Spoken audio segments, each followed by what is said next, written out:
Hello and welcome back to the channel, where once again it's time for another Sega Saturn review, where today we're taking a look at a racing game that came relatively late in the Saturn's lifespan in May of 1998. I'm talking about the arcade-style racing game GT24, which was a modified conversion of the Sega Model 2B CRX arcade game by Jaleco, Super GT24 Hours. Like always, I'll be talking about what it looks like, what it sounds like, what it plays like, its content and lifespan, and ultimately whether it's still worth playing today and has the quality to make our Saturn worldwide top 10.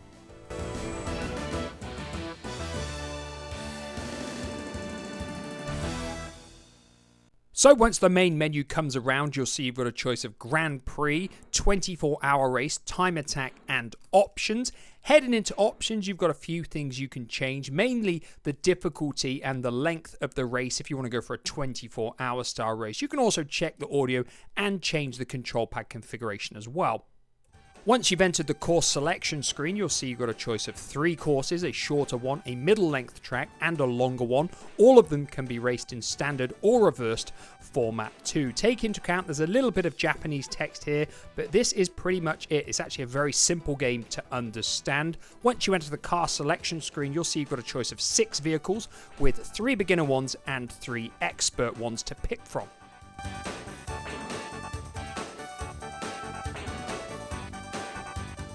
So like always, I'm going to start with visuals first, and I have to be honest because I feel for a mid-1998 racing game, GT24 does not look particularly impressive whatsoever. You have to remember, Gran Turismo had came out on the PlayStation around about 5 months before this, and it had completely raised the bar in terms of expectations for visuals, not just on racing games, but on home console games in general. And I feel like Jaleco and the GT24 development team were completely oblivious to this. Yes, it's based on a 1996 arcade game, but I don't really feel like there's any excuse for the game looking the way it does. We've got pretty basic car models, they don't have much detail whatsoever, and in fact they look like they're straight out of 1994/1995.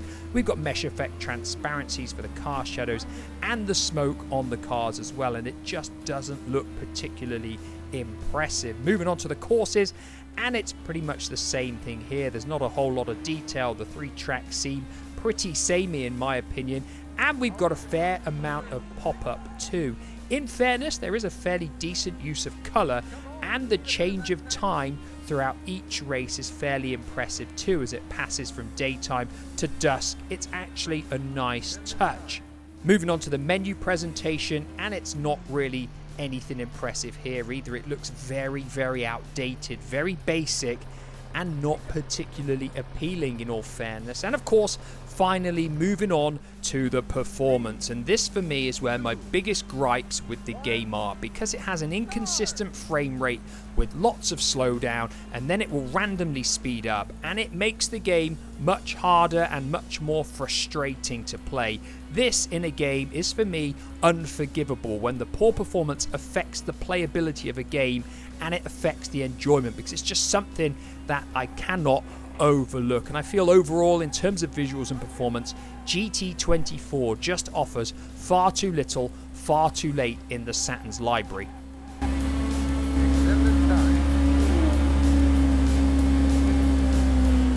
So moving on to the sound effects and music next, and what we've got here is a very average sounding racing game at best. It's got a very run-of-the-mill mid-90s arcade style soundtrack that is by no means terrible to listen to, but it's just devoid of that touch of quality that we'd seen in so many other racing games on the system. The Sega Rallies, the Daytonas, the Wipeouts, Cyber Speedway had a brilliant soundtrack. GT24 just cannot compete with any of those games in regards to its music. In regards to its sound effect, the cars themselves actually sound fine. I've got no issues with them, but when you collide with another car, it gives you this horrible tinny sound effect, and it's very irritating. And to go with that, we've got a pretty annoying, pretty muffled voiceover chap as well in the game, and he could just be wiped from this game and you wouldn't be losing anything at all. What I'm going to do though is what I always do, and give you some examples of the music within this game so you can decide for yourselves what you think of the soundtrack.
So moving on to the gameplay next, and something I've said many times in the past is, for as bad as a game may look or sound, if it plays good, then it can still be an enjoyable experience. But unfortunately, GT24 plays about as well as you would expect it to play based on its visuals, and that obviously is not particularly good.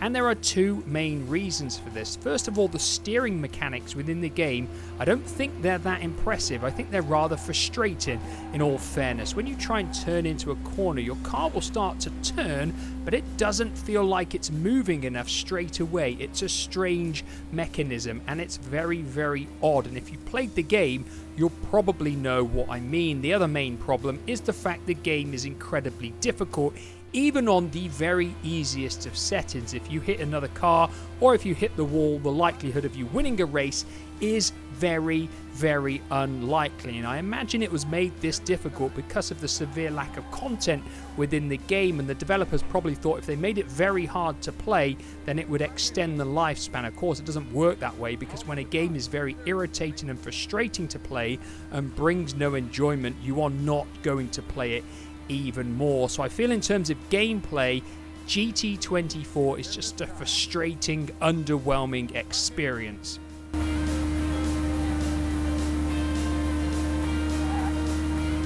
So moving on to the content and lifespan next, and as I previously alluded to, the game suffers in this area as well, because the days when 6 cars and 3 tracks was deemed as an acceptable amount of content were long gone, well and truly in the past. We'd seen Gran Turismo come with over 100 cars with a dozen or so tracks, loads of competitions. It put games like GT24 to the slaughterhouse where they belonged. In terms of modes of play, we've just got the single race option, which lets you pick the short, the middle length, or the longer course, and you can do them forwards or backwards. You've got the 24-hour style race as well, which involves you going into the pit stop, correcting damage to your car, and refueling. And this can also be done in a 2-player mode where you take it in turns with a second player. As well as this, we've got a time attack mode as well, and that's your lot. The game performs really, really weakly in terms of content and lifespan, especially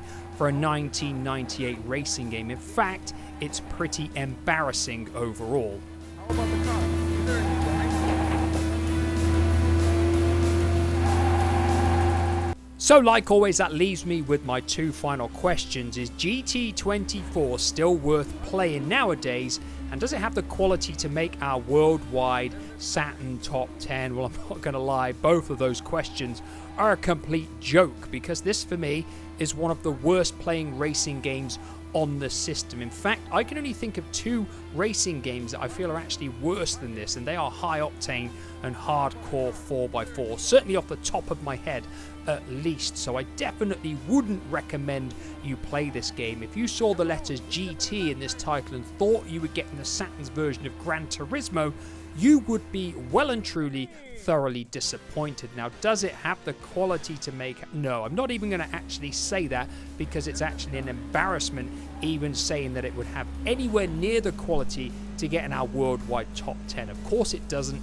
It's a very poor game overall. It's not as bad as any of the games in our bottom 10, but it is definitely one of the weaker games that I have looked at on the console, and I genuinely feel it's a really embarrassing effort for a 1998 game. Yes, it's based on a 1996 arcade game, but I don't feel that's any excuse. You're developing this game, you've got time to make it better, to add things to it, and Jalico just failed in every single regard. Now, of course, these are just my thoughts and my thoughts alone, so if yours differ, if you've played GT24 extensively and think it perhaps offers more than I've said, let me know with a comment down below. Like always, I read all of the comments like I've always said, and I will always reply as well. So let me know your thoughts down below, and like always, I'll be back in the near future with another review. Goodbye for now.